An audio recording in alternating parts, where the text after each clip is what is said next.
A talk with Dr. V Raman, patron of Chakshumathi Eyes Free Science Camp.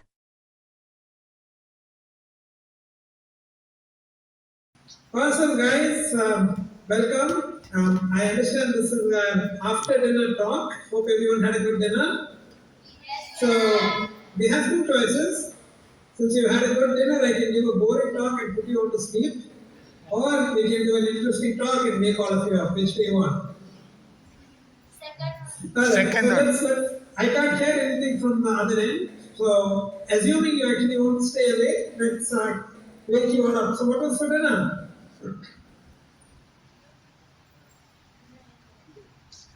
Hello? It feels like I'm talking to an empty room, which is difficult to talk to. Say something from the other end.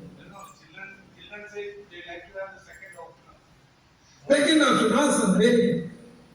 So here what we will do, I will, based on some of the things that you have asked and also things that people like Ram Kamal have told me are of interest, I will give you some introductory thoughts in the first 10 or 15 minutes, and then we can make it interactive where you can ask questions. And remember, there are no bad questions. So you should feel free to ask the questions on your mind. This time is for you. So I will try to keep it as interactive and as relevant as possible. So, stepping back, 10 years of Chakshumathi. It's an amazing thing, right? Its time has flown, and the progress that all of you have made, and I still remember the students in Chakshumathi 10, 11 years ago who were 6 years old, and 7 years old, and 11 years old. So you've come a long way too. So what was the underlying thought behind Chakshumathi, and where do we take it going forward? So the underlying thought was STEM education, science education, technology, math. These are all intellectual areas. They have nothing to do with being able to see or not being able to see, being able to walk or not being able to walk. Those things are orthogonal. So why is it that we have the situation where the science and technology areas were so difficult for students with blind students, visually impaired students? Why did we have such a hard time entering these fields? The basic cause is what I call ignorance. And that's not negative. It's ignorance as in people not realizing that blindness or low vision were necessarily an obstacle. The other part of ignorance was, of course, social attitudes, which you guys have been working very hard to fix. And then the third axis was the tools and the affordances and the help you need to progress in these fields. Now remember, the tools you need, the help you need aren't to make you more intelligent. You're already intelligent. So what is it that you need? So let's go to the basic problem. You have no vision or you cannot see. So you cannot see. So what is it that you can't do? You can't read print and you can't write regularly. So then how do you fix that, right? So now as a computer science person, you call this an input-output problem, right? Reading is getting input into your head, output is getting what is in your head, and hopefully that is something useful out on a piece of paper so that everybody else who can see can get it back into their head. So that's the problem you focus. And what is the other way you primarily need to solve it? You need to solve it in schools. Because it's all very nice for us to say, oh, we should solve it at the college level, we should solve it at the industry level so people get jobs. But to reach college level, you need to go to the school level. So if you don't get the opportunity to learn the relevant things at the school level, you are not going to learn the relevant things at the college level. So in order to learn mathematics at the 12th standard, you need to go good mathematics at the 10th standard, all the way back up to, yes, even the first standard, right? get exposed to the right knowledge, the right education. So how do you make that happen?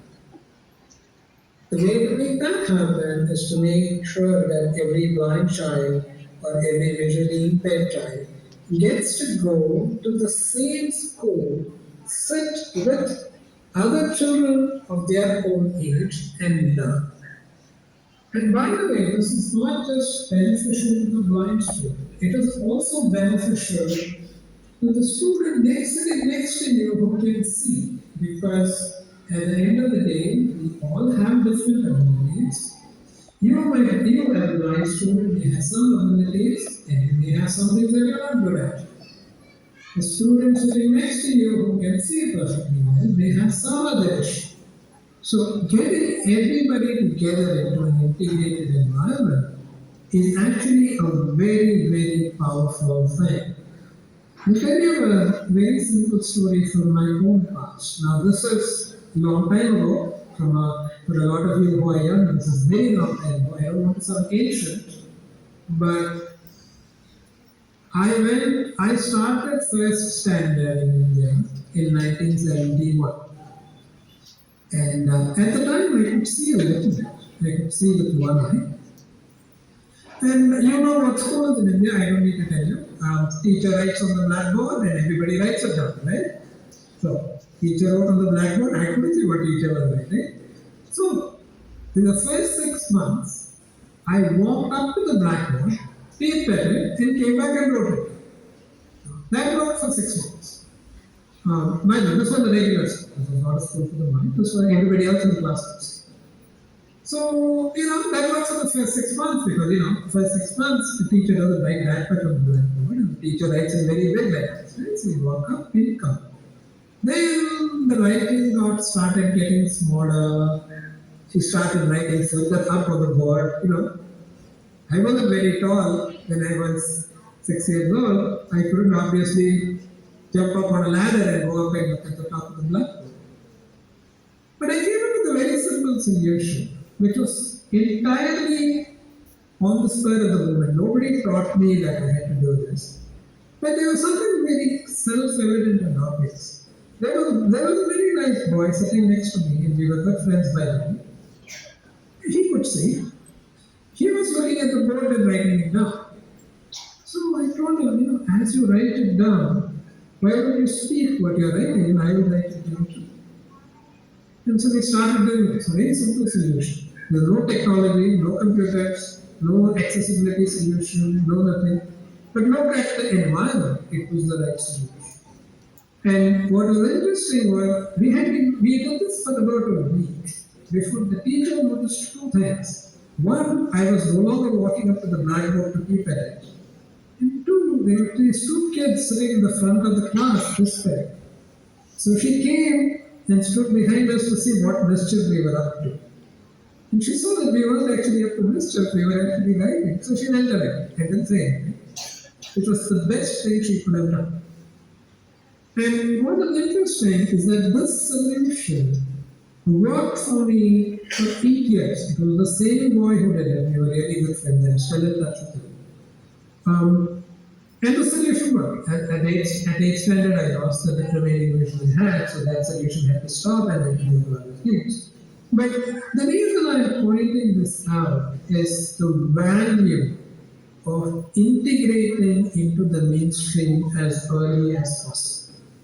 Now, all of you are already in this mindset, so I won't preach too much about it. But one of the biggest problems with education for the blind, be that in India or be that in the United States, is not integrating early enough. Because at the end of the day, you live in mainstream society.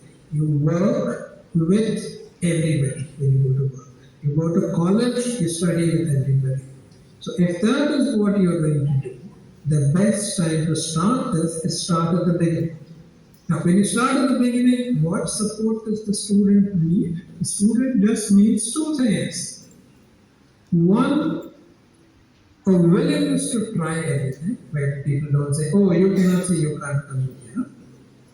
Second is overcome the basics, which is you can't read print, how are you going to read print? And today, for 20 years ago, 30 years ago, 40 years ago, there was someone converted to braille or someone read it out loud. Today there is more technology, right? And who knows, 10 years from now, there might be different technology. But at the end of the day, all those technologies, be it braille, be it somebody sitting down and reading it out aloud to you, be it you getting that information in digital form and reading it with a computer, those are all tools. Primarily, the most important part of this whole solution is you, the individual, the student, who is going to learn this. So, having set that context up, let me give you another example, all the way now fast forward to IIT. IIT is an interesting place. I don't want to cause too much trouble by saying this, but the really smart students at IIT don't go to class. The hard-working students go to class, sit there and write down the professor's notes. So I used to go to class every day. I used to sit in class and I used to make the professor read everything that they wrote on the blackboard so I could take notes. And I used to take notes and write. And we lived in the hostel. There were other people from your same batch in the hostel. We were all equally distributed. So, and then I had student volunteers who would come and read for me and I'd take more notes. And the student volunteers would only be available for a few weeks. They wouldn't be available during exam week, but they had their own exams. So by the time the exam week came around, all my notes were done, I had done all my study, and I had a lot of time on my hand. And all the other smart students at IIT, and by the way, everybody who made it to an IIT is a smart student. But these very smart students who hadn't gone to class would now start studying. This is where the earlier point about everybody being able to help one another comes in. They would need to prepare for their exams. I needed to revise for my exams. So what we used to do was we would all sit in the room and they would all ask me questions that they didn't understand or questions about topics that they needed to study quickly. And I would answer their questions and we would solve problems together. And this had a bidirectional movement. They basically did the studying they needed to. They had all the textbooks in front of them so they could even read it out. And for me, this was relevant. I never studied for exams. I used to walk into the examination. So the point isn't that I used to walk into the examination. The midpoint is I couldn't see. They hadn't studied. Not that they were not smart. They had been busy playing cricket. So, this sort of symbiotic relationship really helps. So, we've talked about education, we've talked about the importance of mainstreaming. Now, I know you have questions about digital and education for the blind. To me, those are important questions. Those are incidental. We need to pay close attention to them because it's a great opportunity. It's an equalizer, right? It levels the playing field. Where, say, 30 years ago, 40 years ago, getting the same material to a blind student took a lot more effort. Today, it's almost effortless. In fact, if the material is created digitally, you can make it accessible right at the start. Today, that is true for a lot of the non-science materials already. Over time, that will become true for scientific material, for math material, for chemistry education, all of these things. So these are all things that happen. And there is something else very important that I learned that I would like to share with you. All of you have started on this journey in, let's face it, a pretty hostile world. You know firsthand what all the problems are. But after 10 years of Chakshumathi, the best resource you have is those of you who have now been through this program.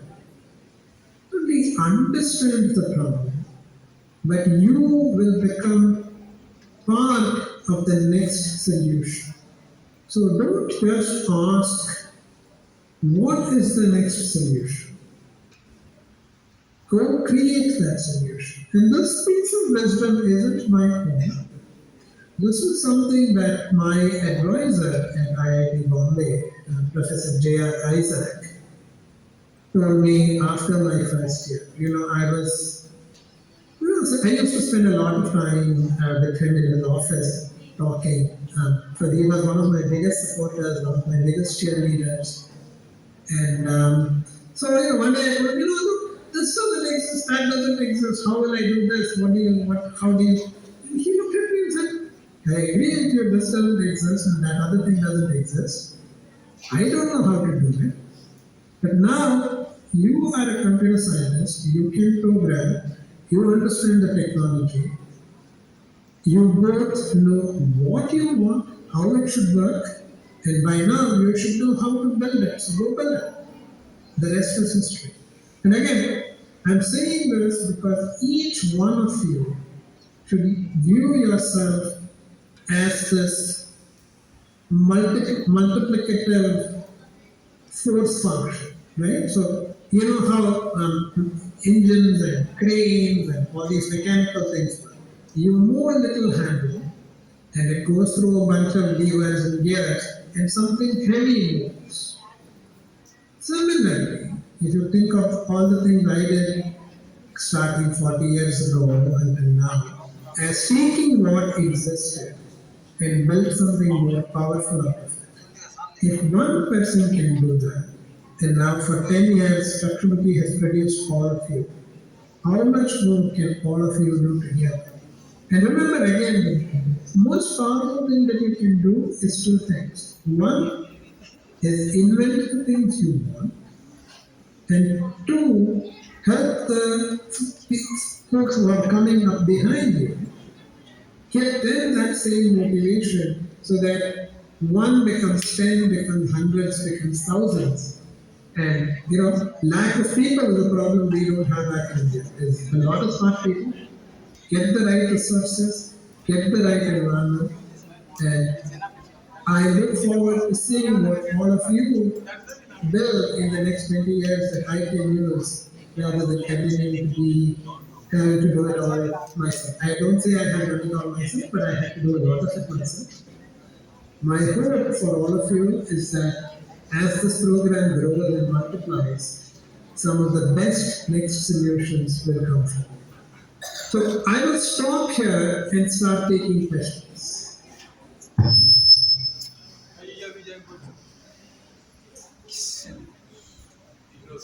And now, while I take for questions, I wanted to share one more thought with you. I was very touched by the title that Ram chose for the video he built. And I tell you why I was very touched. Of course, it was very good for my ego. I'm very happy. But more importantly, Professor Isaac that I mentioned. So this is 1988, 35 years ago. One day he suddenly said, you should go and build all these things so that in the future, when someone says Raman effect, they think of you and not C.V. Raman. So now Ram Kamal has made that happen with the video. What I want to see next is 20 years from now, I want people to call it the Chakshumathi effect. Or since Ram Kamal likes his name as Ramki, maybe we'll call it the Ramki effect. So, with that, I know there are questions. Go for it. Who wants to go first? Yeah. Thank you very much. I know we wake you up early. No, you didn't wake me up early. I wake up at 5 every day. So, I'm woken up, showered, fresh. This is I usually start work at 7 a.m. Okay. We have a lot of children sitting here. If I ask them to ask questions, it will be very interesting. One of the boy will be Sanat. So he's going to ask one question. Hello, Sanat. How are you? Correct. What is your question?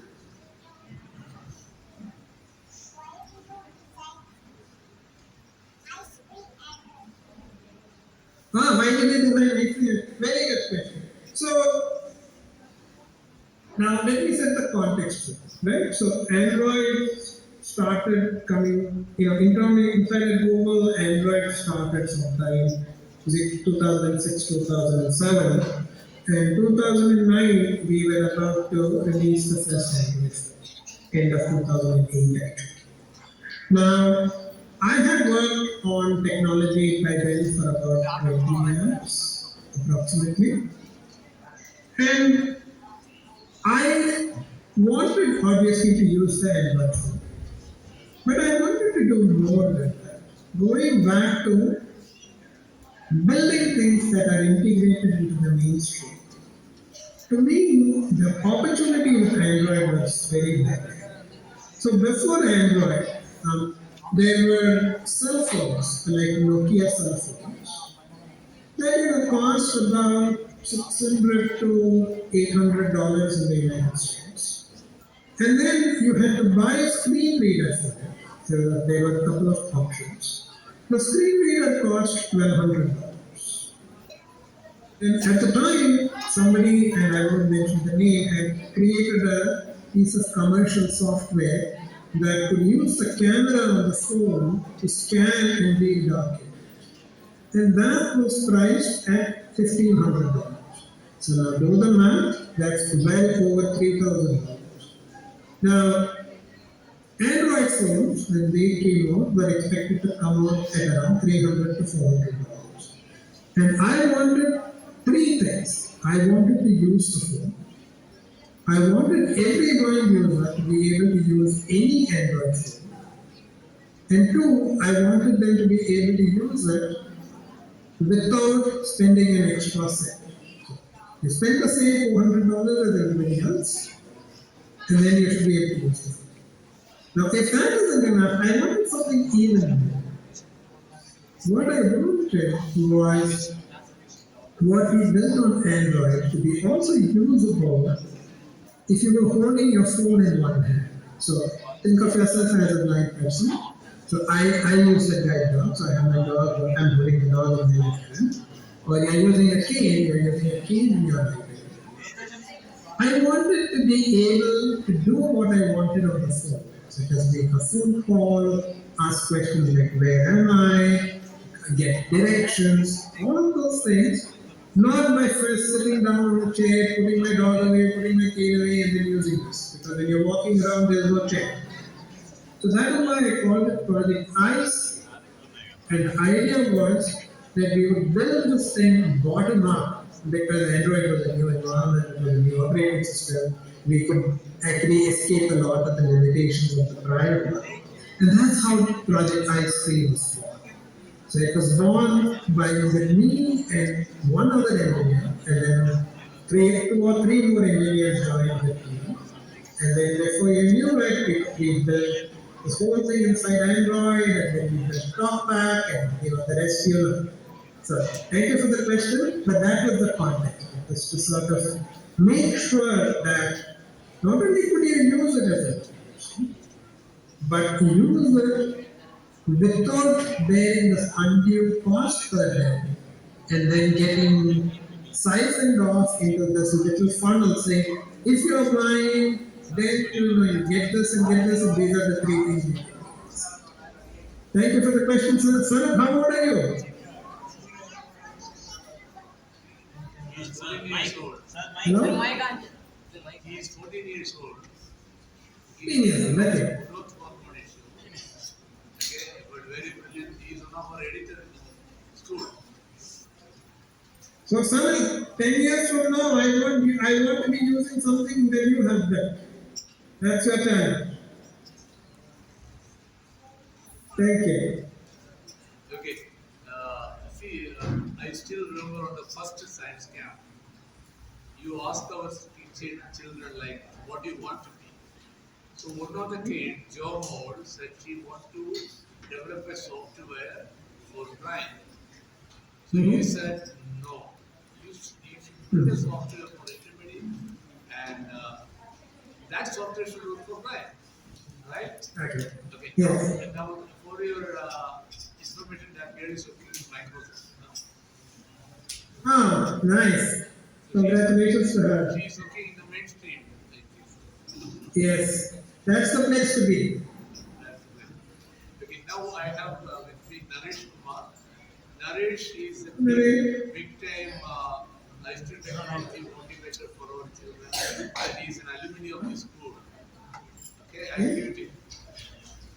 Hi, Dinesh, go ahead. Oh, yes.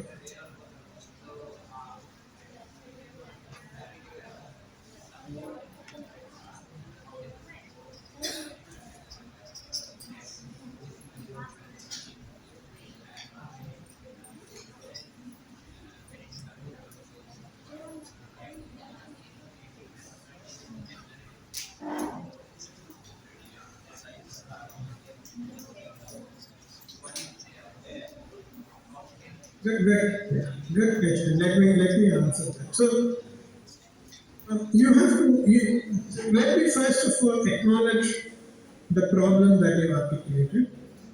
Support for STEM education in Android today is very low. Now, where should that support be put? When you say Android, there are lots of things in there. Should this be built at the operating system level? No. Because at the operating system level, what we have are accessibility APIs and eventing frameworks. So that's not there. The STEM support has to be built where the content is. So, where is the math content on Android? It is typically going to be in the form of MathML or LaTeX using MathJax, both of which are so you can sort of high level you can think of MathML and LaTeX as equivalent because they are both rendered in the browser through MathJax. Now, I'm trying to get my reach out. 10, 11 years ago, when I was still working on Android accessibility, we actually brought MathML and MathJax talking and actually talking pretty well using some of the early research work we were doing at the time. But that work never made it out. And basically, sad to say, nobody is working on it right now. So, here is your opportunity. This is actually something that is waiting for somebody to pick up and work. And if you are interested, I can point you at the right people, not at Google, unfortunately, right now, but people in the outside world who are interested in getting this problem solved. And this problem is very soluble. It just needs a bunch of enthusiastic people to work on it.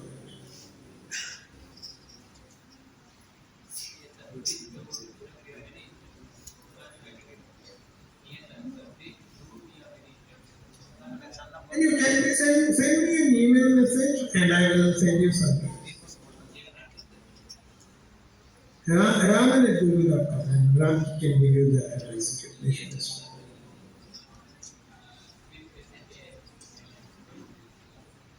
Perfect. I look forward to it then. Thank you.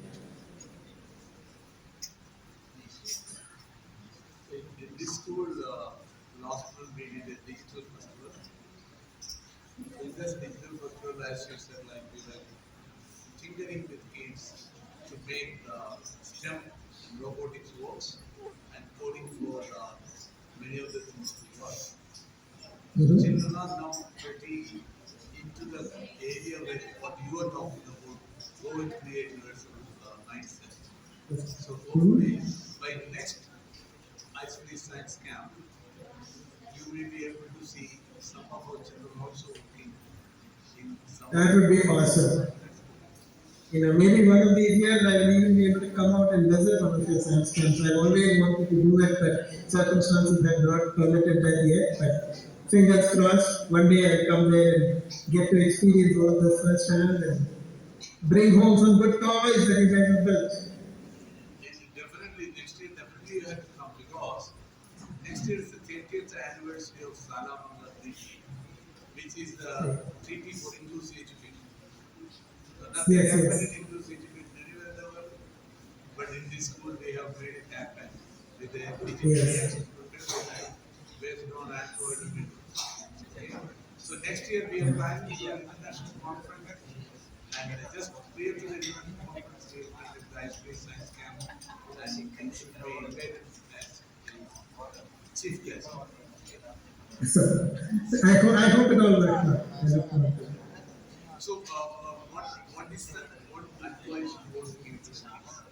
Especially some of the kids are bit lazy because before we started this digital accessible education movement, they were just left behind in mathematics. So, how to pick up mathematics? So, let me step back. That's a very good question. Um, First of all, don't force it. So, what I mean by don't force it is in India, culturally, you are considered intelligent if you are good at math. And I think that is a good thing. It gave me a leg up, by the way.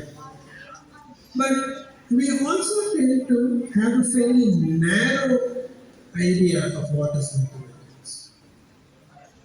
Is mathematics, when you're 5 years old, 6 years old, is mathematics adding and multiplying and dividing and learning multiplication tables? Learning multiplication table, learning adding and doing to do sums is mathematics, but it is not all of mathematics. Geometry is also mathematics, and especially for the blind student, and I probably said this at the various Chakshumathi camp talks that I've given. At some level, geometry is as important, or probably even more important, for a blind student to appreciate. Because given that you cannot see around you, geometry is something that helps you reason in what I call a spatial manner. What is in front of you, what is to the left of you, how far is it? Just a simple concept of if I go 3 steps forward and then 4 steps to the left, how far do I go? And I can get to that same spot unless there is something in the middle of the way. Those kinds of concepts, to me, are also mathematics. Now, the other fun thing about this, about viewing mathematics like this, is that you can make it very tangible. Now, if you just mathematics is doing sums on paper, it's very abstract. But if you can turn it into a game, so for a blind child, something as simple as Lego blocks, suddenly things become very interesting because you can go through the adding up type of math and the geometry type of math. And get the student interested, and each student, some students may just not be interested in math, as in they might be your next great poet, you don't know, right? And they might be, their thinking might be completely artistically inclined, or on some other thing. But I think at the end of the day, if you sort of make math more general, math is actually relevant to everybody. In fact, even to that poet, to the literature person, to the history buff, to the economics person, math is relevant in this sense to everybody. And so, in those early years, what you want is to establish that level of interest and enthusiasm for math. And in that process, the tools you use, whether it's an e-book, whether it's a laptop, whether it's a tablet, or whether it's a piece of cardboard and a rubber band and a string that you use to hook up something that the student can experience firsthand, those are all tools. So focus first on the breadth that is mathematics, not this narrow focus that we tend to do in schools. The second, make it fun. And then as the student grows from the age of 5, the age of 6, the age of 7, they will sort of show aptitude for specific aspects of it, which you can then strengthen. And then I think that will give you a much better grounding. There are some wonderful YouTube videos on the Indian mathematician Ramanujan, There are also some very nice documentaries from the BBC that I think I recommend all of you listen to. He was completely self-taught. In fact, he failed the 10th standard multiple times with that. But he invented some of the best mathematics that even today isn't fully understood. Right? So there are many things that get called mathematics, and when you sort of go through a very structured formal schooling system, that tends to get limited to something very small. And that is relevant to a few people. But if you sort of keep this vision of breadth of math in mind, when the math you will create, the math you will enjoy it thoroughly, and then eventually you will excel at it, and then you will do something useful. Great. It is really thought-provoking. And if you're really thinking of starting from the primary school, it will be a better start. Being fun. Yes. Today in the science camp, afternoon section was only on tactile exemplar video of mathematics and geometry. Right. They had created, like with the help of IIT Delhi Science Tech Lab and Raceman Foundation, they created exemplar video of mathematics from first standard to 10th standard. Ah, right. All those images, all those geometry Right. needs are there. And also they have created a geometry kit which a person with blindness can draw any of these needs geometrically. Perfect. So that was the session this afternoon. Tomorrow also be further session on that. So if you look on my website, look on my website for Zone, spelled Z-O-N-E. It was very popular 20 years ago. I don't know whether you can still buy it, but I'm sure there are places on the internet that you can buy it, or maybe even in India. Because I remember my nephew 10 years ago had bought some for his child. It is a wonderful toy. I will spend talking about it now because I'm probably talking for an hour. But it's a beautiful toy. It's basically a high level, it's a bunch of little plastic balls with little holes on them and little colored sticks that you stick into the balls. But there is some very deep mathematics behind the structure of the balls and the structure of the sticks. You can see it on my website and you can find it. That might be a very, very nice toy for the children to play with if they haven't already tried it. We will try that. We will check into that. Then another question with the children is basically most of them lack the focus where they want to go, where they want to be. So what is your advice? How should they take their career or future?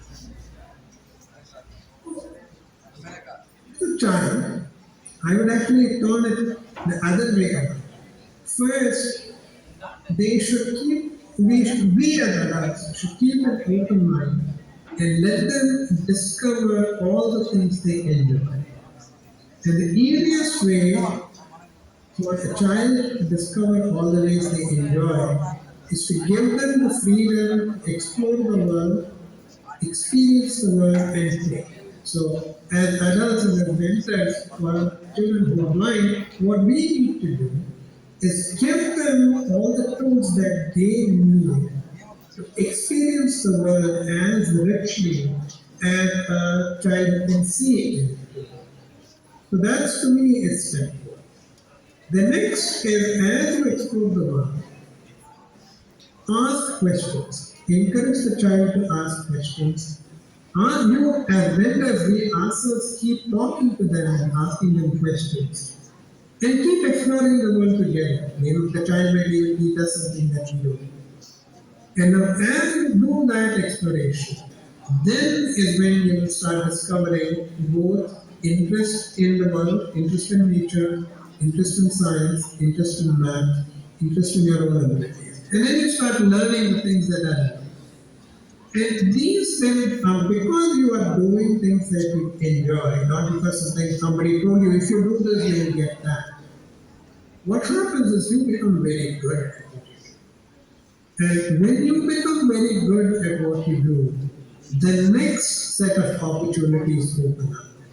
And when you go this route, you enjoy every step of the journey, as opposed to thinking, if I learn this and this and that and that and that, then I will be able to this, and then I will have a career. Now, again, 30 years ago, 40 years ago, where India was, you had to actually ask these questions much more profoundly.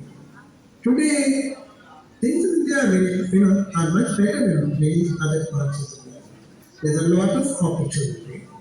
And when they do these things, the avenues for applying those talents, applying those skills and growing are pretty infinite. So keep the focus, but not on the final career, but keep the focus on the journey. Make the journey enjoyable. And the journey never finishes until the very end. Right? If you ask me today, I don't know what exactly I will do next, but hopefully it was not something that I did last year or 2 years ago, because that would be good. Brilliant answer. Brilliant answer. Okay. Another question. One of your recent talks you talked about wearables and where the mobile communication technology is moving. Can you give some light? So let's think about that.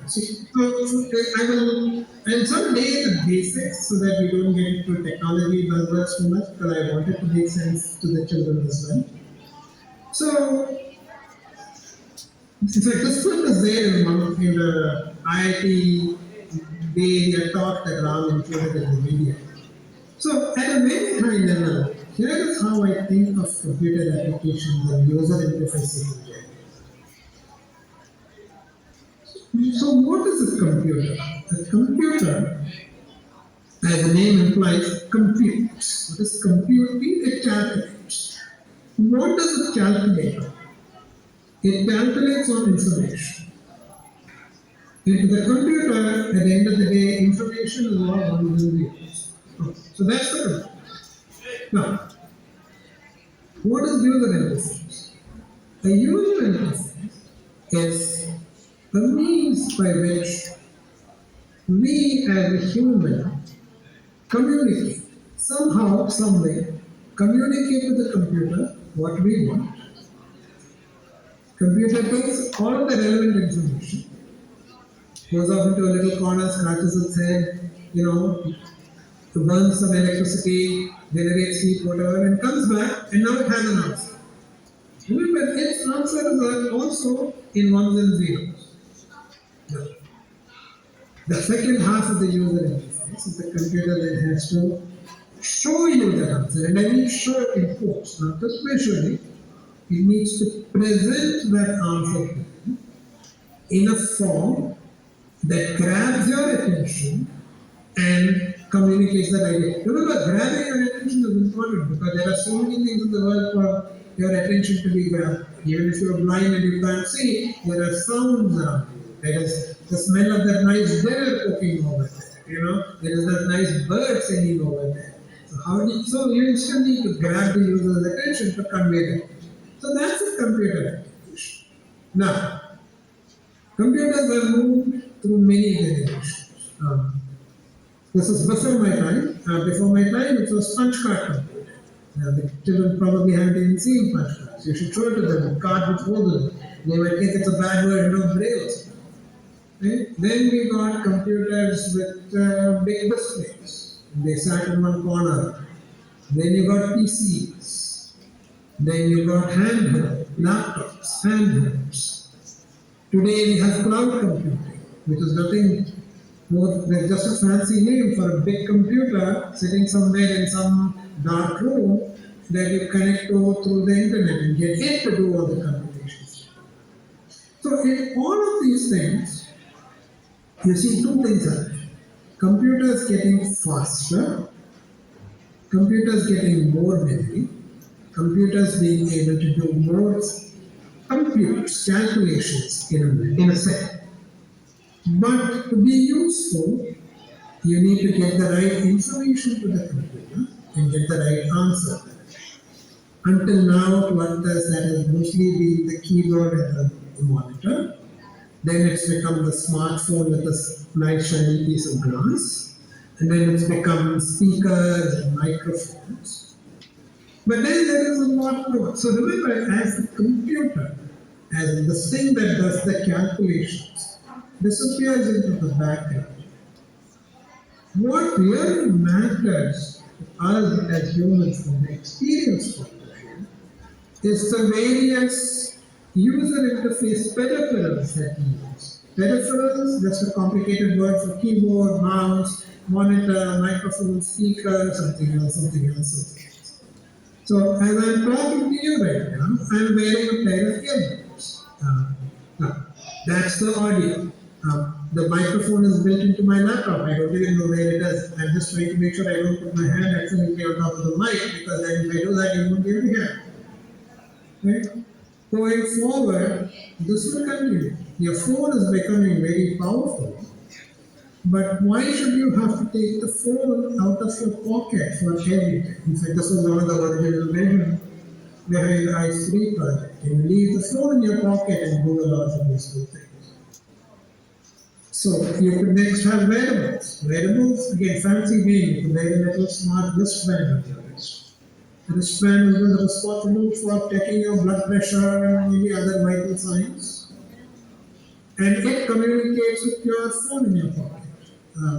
You have a pair of earbuds that can sense whether you're talking or not.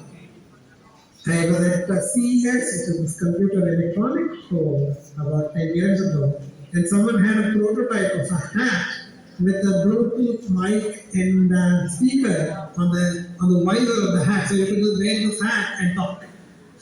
I call it talking through your head, but it actually is very nice, right?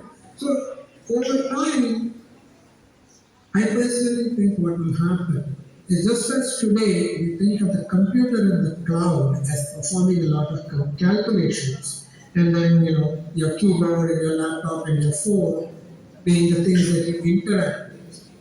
The phone, as it gets more powerful, will sit in your pocket, and all these sensors on your body will become the things that you interact with. So for instance, let's imagine this as a blind child or a blind student walking around. I could build this rather ugly thing where I hang a camera around your neck and it can see around you and it tells you there is a tree there, there is another tree there, there is a ditch there that you might fall into, there is a building there. On the surface, this sounds very attractive. If I gave any of the children this, they would play with it for one day and throw it. Because having to listen to the same talk and say there is a tree, there is this and there is that, it will take you so much away from the environment that you can sense that you will probably fall into a hole. So, how do you solve that one? What if you had a little wristband on your hand and you were wearing a pair of glasses, so you don't have some ugly camera hanging around your neck? The camera is in your glasses, and that's important because there is a reason why your eyes are on your face, because your head is a good pointing device. So now I put the camera in your glasses, you're wearing a little wristband, and it gives you a slight vibration if there is a ditch on your left. And it gives you a slight vibration on your right wrist if there is a ditch on your right. And it gives you a little different vibration on, say, on your shoulder if there is a tree that you're about to bump into. You could use such a system without getting distracted from the real world and use your cane very efficiently or use your guide dog very efficiently and get all these additional seconds, right? So to me, that is the evolution for both for the mainstream and for the blind child and the visually impaired user. The future is really one more turn of that crank, where we went from computer being the one big expensive box sitting in a locked down room to a PC on every desk, to a laptop on everybody's home, to a phone in everybody's pocket, to computations in the cloud and all of these things talking to it. And then one more cycle of this is the computer becomes completely invisible. Because remember, the visible part of your computer are actually all of the user interface elements. Your monitor, your keyboard, all of these things are what you think is your computer because those are the biggest parts of it and those are the things you can see. The actual computer, none of us see it because it's a small chip somewhere or it's this, computer with some big disk sitting somewhere in some dark room that you don't even know where that dark room is. So, to me, that is the future. We will continue this evolution. Computing will get smaller and smaller. It will get more and more ubiquitous. Just a complicated world for it will be there everywhere. It will become empty. Again, a complicated word for saying it will be there everywhere. So right now I'm sitting here and I'm breathing, and there's air around. That's ambient. That's the atmosphere around. Computing will probably become as pervasive as the air we breathe. And what does that world look like? I don't know what that world will look like, but I can tell you it will be fun to build it and even more interesting to explore those ideas in the next 20 to 50 years. Again, if I have to do that type of work, I will be honest with you, I don't do it on Android today. I actually use a system called R, which is what a lot of people who work in statistics use. I don't know if you've ever heard of it. So sorry? It's a system called R, the letter R as in Romeo or Norman. It's a very popular statistical package that everybody uses on Linux. Yeah, you know R. So a few years ago, people in the Patron community, the R community, and the third language called Julia, which is used by people in astronomy community, all came together and created something called Jupyter notebooks. So Jupyter sounds like a planet, but is spelled Jupyper. The Jupyter notebook is basically, think of it as a file or a document that contains HTML, some computational code, and the results of this code in HTML. So it's a notebook that you can write code in and do experiments and share. And there are many ways to interact with these Jupyter notebooks. Most people do it in a web browser. I don't do it in a web browser because again the ISP experience in the web browser is not very rich. So I actually do this from inside my world of Emacs and Unix. So long convoluted answer, probably an answer that directly would help you. But the positive thing to take away is that these are open applications, they are open protocols, they are open APIs, which is why I was able to build myself what I use. But even that, I did not build it all myself. The Emacs user community is very big. So somebody in the Emacs community built support for Jupyter notebooks. And so then I added speech to it. But even if you don't use all of Emacs, even if you don't use Jupyter notebooks, R as an underlying system is very, very accessible, very, very programmable. So I don't know what environments work well for you, but my suggestion to you would be identify what you need, identify what pieces exist that help you do what you need, then identify the gaps, and then you know the final step. Once you know what the gaps are, go fill the gaps by building the right thing. So the short answer is an out of the box answer doesn't exist. You can either view that as a, oh my god, that's a problem, or you can view that as, wow, that's an opportunity. And I hope you make the right choice. Yes, that's right. Yesterday, it was quite interesting, right? Yesterday we had a session on test force and SAS. those are the two accessible applications which can be used for children from taxing, and graphs and charts. Yes. So we had a given section to them because all of them are using Windows laptop. So that is the most accessible. Yes. So the area of graphs is becoming interesting again because for a long time, until about 10 years ago, if you said tactile display, everybody translated that to braille display. Now, I have nothing against braille displays, they work, they are very expensive. But the bigger problem is that all they do is braille. And that's a very low-res form of graphics, even for the touch screens. So the last 10 years, there have been at least startups out of IIT, couple of startups out of South Korea, that have been looking at the more general problem of tactile displays, not just braille displays. The tactile displays can do braille as well, but now you can actually think about tactile graphics. So that now becomes a very interesting tool in your toolbox for exploring statistics. It's not something that I have used, but I suspect that it's going to become a very, very useful tool in our overall toolbox in the next 5 to 10 years as it becomes affordable, widely available, better understood. So, those of us who understand the math behind it, we automatically say, oh, use a bell curve. What's so far? Bell curve. Right?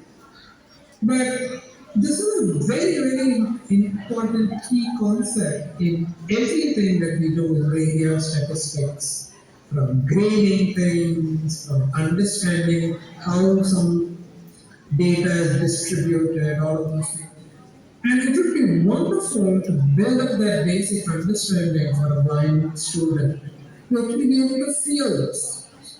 I don't know how much of this richness you got in the encyclopedia of math that you talked about. But even those things are going to become much easier to do when you get back to displays that are more widely available.